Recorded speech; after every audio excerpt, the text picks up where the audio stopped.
إن الحمد لله نحمده ونستعينه ونستغفره ونعوذ بالله من شرور أنفسنا ومن سيئات أعمالنا من يهده الله فلا مضل له ومن يضلل فلا هادي له وأشهد أن لا إله إلا الله وحده لا شريك له وأشهد أن محمدا عبده ورسوله صلى الله عليه وعلى آله وصحبه أجمعين. أما بعد، يا أيها الذين آمنوا اتقوا الله حق تقاته ولا تموتن إلا وأنتم مسلمون. يا أيها الناس اتقوا ربكم الذي خلقكم من نفس واحدة وخلق منها زوجها وبث منهما رجالا كثيرا ونساء واتقوا الله الذي تساءلون به والأرحام إن الله كان عليكم رقيبا. يا أيها الذين آمنوا اتقوا الله وقولوا قولا سديدا يصلح لكم أعمالكم ويغفر لكم ذنوبكم ومن يطع الله ورسوله فقد فاز فوزا عظيما. أما بعد، حيا الله الجميع. Désolé pour le retard. Titre de cette conférence: quelques leçons de la vie, de la biographie du Cheikh Abdullah Ben Ni'ma. Qui est Abdullah Ben Ni'ma? Le personnage est connu dans le monde musulman. Peut-être que vous ne le connaissez pas, mais pendant les 30 dernières années, cet homme tétraplégique, c'est pas paraplégique, tétraplégique, c'est-à-dire qu'il est handicapé, paralysé des 4 membres, sortait régulièrement dans YouTube, les réseaux sociaux pour faire des rappels. Et Allah Azza wa Jal lui a permis de marquer des millions de personnes à travers le monde. Qu'était-il? Le début. Il est né en 1976. C'est un jeune comme tous les autres jeunes. Mais il n'était pas pratiquant. Bien qu'il soit né fi Bilad al-Haramayn, la terre de la naissance du prophète alayhi salatu wassalam, Asl al-Islam, il n'était pas pratiquant. Et il a grandi en étant sportif. Il était en forme, faisait du karaté, du silat, du kung-fu, avait réussi à obtenir des ceintures noires, passait des heures à s'entraîner. Et subhanallah, le début, alors qu'il avait 16 ans, on est en 1993. Il rentre chez lui à la maison et en parlant avec son père, un briquet est tombé de sa poche. Là, son père lui a dit Min ayna hadhihi al-walla'a. Et je me base sur son témoignage qu'il a accordé à Al Jazeera, pas Al Jazeera qatariote, mais Al Jazeera, l'Arabie Saoudite, en 2006.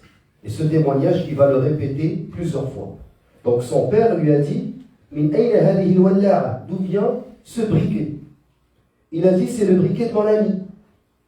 Son père lui a dit et pourquoi ton ami a un briquet? Il a dit parce qu'il fume. Alors le père lui a dit ton ami fume et le briquet se retrouve dans ta poche, tu es un menteur. Alors il a dit فَأَقْسَمْتُ أَغْلَظَ الْأَيْمَانِ أُقْسِمُ بِاللَّهِ الَّذِي لَا إِلَهَ إِلَّا هُوَ, que je dis la vérité, que je ne mens pas. Il a commencé à dire Wallahi. Alors son père il a dit إِن كُنْتَ كَاذِبًا أَسْأَلُ اللَّهَ أَنْ يَقْسِمَ رَقَبَتَكَ. Si tu mens, قال هكذا, je vais citer ce qu'a dit son père, Allah يقسم رقبتك إن كنت كاذبا في حلفك. Donc son père lui a dit si tu mens en jurant plusieurs fois que tu ne fumes pas, j'invoque Allah pour qu'il te brise le cou. Subhanallah, il a dit le lendemain, son père est venu le réveiller pour Salat al-Fajr. Il n'a pas voulu se réveiller. Il a réveillé pour l'école, il s'est réveillé. Et il a dit j'étais loin d'Allah Azza wa Jal, j'étais loin de la religion. Fajr, il ne se réveille pas. L'école, il se réveille. Il est parti avec ses amis à Jeddah. Ils sont rentrés dans une piscine. Par infraction, c'était fermé. Une fois qu'ils sont entrés dans cette piscine, tout le monde plongeait. Lui, il dit, il s'entraînait, comme il faisait du silat, il renforçait les muscles de ses trapèzes, renforçait son cou. Donc, normalement, c'est quelqu'un qui est capable de prendre des coups. Et vous savez très bien, pour ceux qui s'entraînent, il faut vraiment travailler cette partie-là. Même pour ceux qui font de la lutte ou qui font de la boxe, tu fais des push-ups et tu mets ton front sur le sol. Comme ça, si tu prends un coup, tu ne te brises pas la nuque. Et tous ceux qui ont fait des arts martiaux savent qu'il ne faut jamais relever la tête, mais toujours garder le menton pour éviter les chaos, bien se protéger. Donc c'est quelqu'un qui s'entraîne, qui est en forme. Mais subhanallah, lorsqu'il a plongé, sa tête a cogné le fond du bassin et il s'est brisé la nuque et il est resté plusieurs minutes. J'ai vu plusieurs entrevues, je ne veux pas donner un chiffre, certains disent 10, 15. Normalement, il a dépassé le temps qu'une personne pourrait survivre à une noyade. Et je ne dis pas par miracle, les Rusul al-Anbiya, les miracles c'est pour les prophètes et les messagers, mais karama. Parmi les prodiges, ils ont pu le sortir vivant. Et là va commencer un long calvaire, une torture, des douleurs. Sa tête a viré de bord. Sa tête a viré de bord. Et pendant 9 mois, les médecins voulaient juste remettre sa tête en avant. Au point où est-ce qu'ils ont percé 2 trous. Ils ont percé 2 trous avec des vis en métal et ils ont mis un poids de 20 kilos. Et le pire, c'est que lui, il a dit, je souffrais parce qu'à l'époque, il ne pouvait pas parler. Et il ne pouvait pas lui mettre l'anesthésie. Il n'était pas sous anesthésie. Parce que son corps ne supporterait pas l'anesthésie. Donc il sentait toute la souffrance et ne pouvait pas parler. 9 mois. Et sa mère qui était pratiquante, quand elle regardait, elle disait, mon fils ne dormait qu'avec des écouteurs, avec la musique à fond. En sachant que son père et moi, on prie la nuit, on récite le Coran, et lui, il ne voulait rien savoir. Et quand elle a vu, subhanallah, ce qui sortait à droite et à gauche, sa mère, elle leur a dit, c'est comme si je le voyais dans son lit en train d'écouter la musique en dormant. La musique ne quittait pas ses oreilles. Donc pendant 9 mois, il ne pouvait pas manger. Vous connaissez la torture à Guantanamo? Lui, il la subissait. On lui faisait rentrer la nourriture par son nez. Un jour, ils sont venus, alors qu'il était toujours paralysé, ils ont trouvé qu'il y avait beaucoup de sang. D'où venait ce sang-là, ils ne savaient pas. Ils ont fait une opération, ouvert son abdomen, ils ont trouvé qu'il y avait un nerf qui avait éclaté. Et ils ont dû le soigner, puis ils ont fait 32 points de suture dans son, sans anesthésie. Il a dit, c'est la torture. Subhanallah, moi quand j'ai commencé à préparer cette halaqa, et j'ai vécu avec cet homme-là, j'ai dit, Alhamdulillah, ala ni'ameh. Wa in ta'uddu ni'matallahi la tuhsuha. Subhanallah. Première des choses que j'ai eues en tête, et que vous avez tous probablement en tête, et que le journaliste m'a posé comme question. Est-ce que tu en veux à ton père? Parce que par la suite, il va sortir de l'hôpital. Il va commencer à parler. Ton père qui a invoqué contre toi. Et moi, je le dis. Parce que, et j'insiste dessus, c'est la première leçon. Dans cette mosquée, et à l'extérieur de cette mosquée, j'ai rencontré des jeunes qui sont nés ici, qui ont grandi ici, qui m'ont dit, Cheikh, je ne vais jamais pardonner à mon père. Pourquoi? Quand j'avais 7 ans, il m'a donné une claque devant mes amis. Je ne vais jamais pardonner à mon père. Parce que quand j'étais petit, il me grondait. Maintenant, il ne peut plus parler. Je fais ce que je veux. Qu'est-ce qui t'a fait ton père? Il y a même un père qui est venu me voir et m'a dit, est-ce que tu pourrais venir chez moi à la maison pour essayer de parler à mon fils pour qu'il parle à sa mère? Il ne veut plus lui parler. On ne parle pas dans des cafés, on parle dans les buyuz Allah Azza wa Jal. Alors, moi je dis à ces jeunes qui sont ingrats par rapport à leur père. Et je parle du père. Abou da'a alayh. As'allah yaqsim raqabatak. Regardez ce qu'il a dit. كيف هي علاقتك بوالدك بعد هذا الحادث? Le journaliste se dit, quelle est ta relation avec ton père? Ton père il a invoqué contre toi, maintenant tu souffres toute ta vie. Il va passer toute sa vie sur une chaise électrique handicapé, paralysé, tétraplégique. Il a dit بعض الناس بعدما سمع بقصتي أساءوا إليه كثيرا.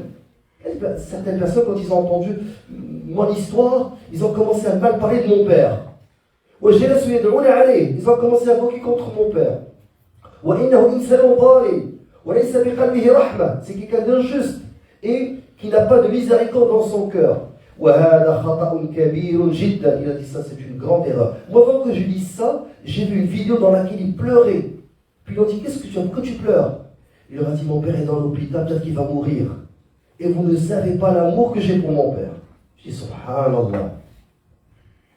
Alors qu'il a invoqué contre lui. Il a dit, هي كلمة خرجت مكتوبة علي وعلى والدي من آلاف السنين فهذا قضاء الله وقدره. C'est le destin. La parole qui est sortie de la bouche de mon père, ça c'était le destin qu'Allah a voulu que ça nous arrive, moi et mon père. فأنا قبل أن أبدأ في التحدث إلى الناس بما حصل لي استأذنت والدي من أجل العظة والعبرة هذا أولا. Il a dit, moi avant que je parle, que je raconte mon histoire, j'ai demandé la permission à mon père. Est-ce que tu me permets que je raconte aux gens comment j'étais et comment je suis devenu et pourquoi? Et mon père m'a donné la permission. ثانيا, deuxièmement, فوالدي رجل مستقيم على طاعة الله متعبد صوام قوام. Il a dit, mon père c'est quelqu'un de droit, quelqu'un qui jeûne, quelqu'un qui prie. قوام, il prie la nuit. Et il a dit, وغيرها من الطاعات والسنن النبوية وبه خير كبير. C'est quelqu'un qui suit la sunna du prophète alayhi wa sallam. C'est quelqu'un dans lequel il y a beaucoup de bien. خسر علي ودفع الكثير من أجلي. Il a tellement dépensé de son argent pour moi. وكان يريد العافية من كل باب ولكن هذا أمر الله خير لي وله. Est-ce qu'Allah a prédit pour nous? C'est meilleur pour moi et pour lui.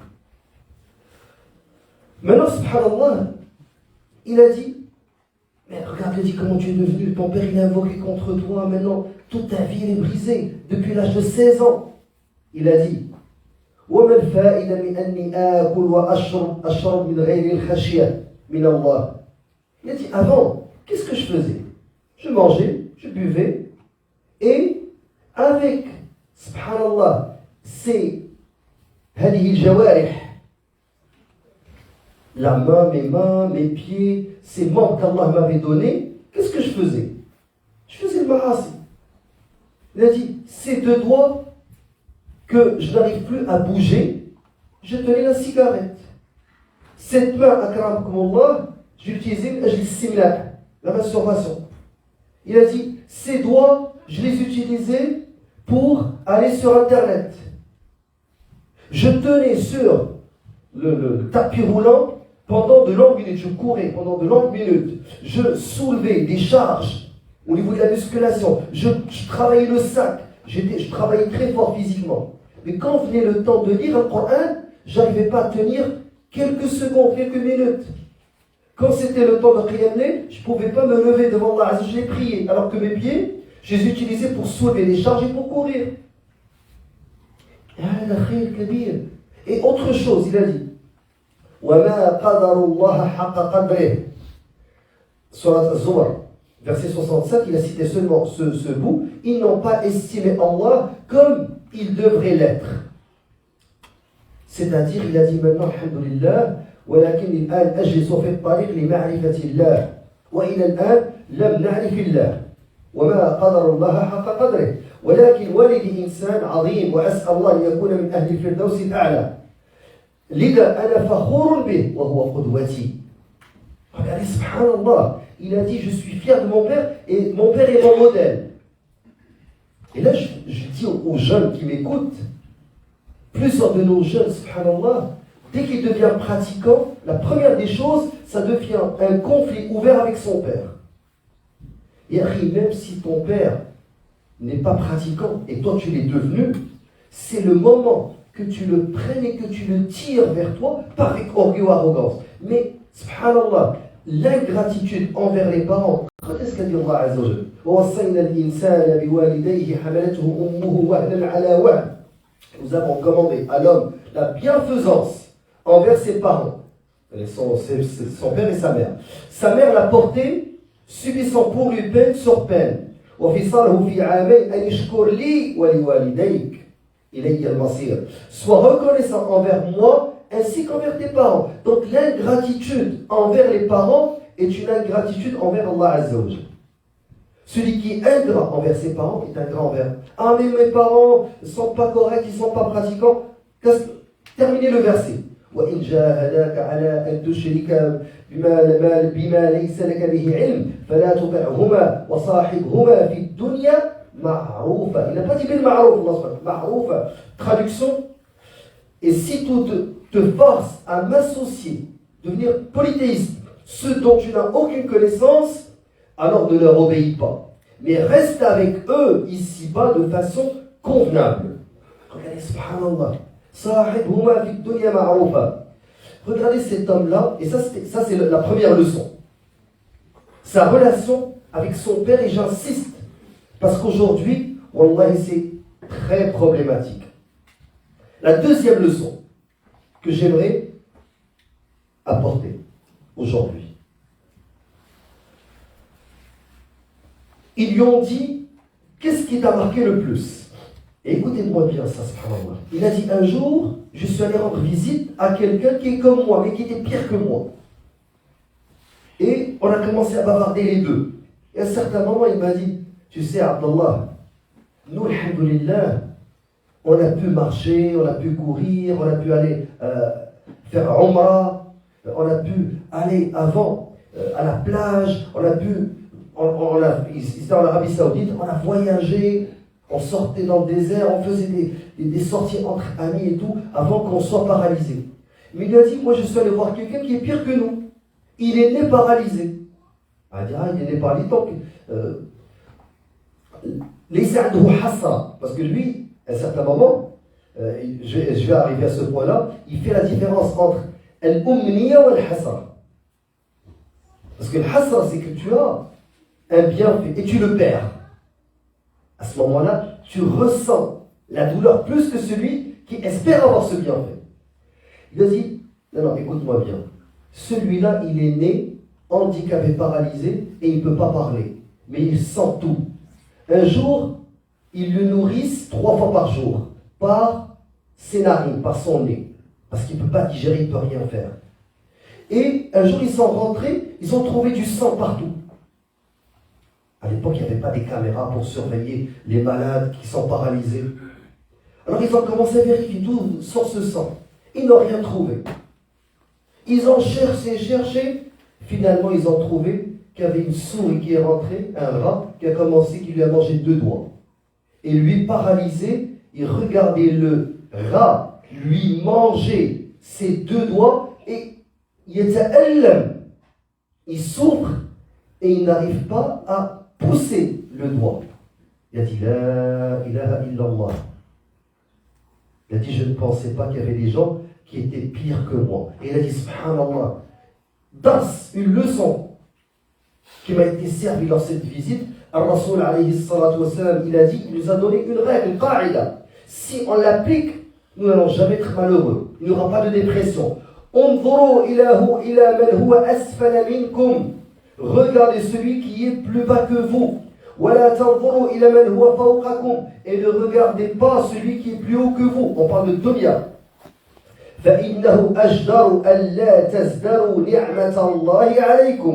Cela est plus à même à vous éviter de mépriser le bienfait d'Allah à votre égard. Parce que quelqu'un qui voit seulement ceux qui sont meilleurs que lui, qu'est-ce qui va lui arriver? Il va toujours ne pas reconnaître les bienfaits d'Allah Azza wa Jal. Mais lui, subhanallah, il disait, il n'y a personne qui est pire que moi. Là, il a découvert qu'il y avait quelqu'un qui était paralysé. Il est parti lui rendre visite. L'autre lui a dit, écoute, il y a pire que nous.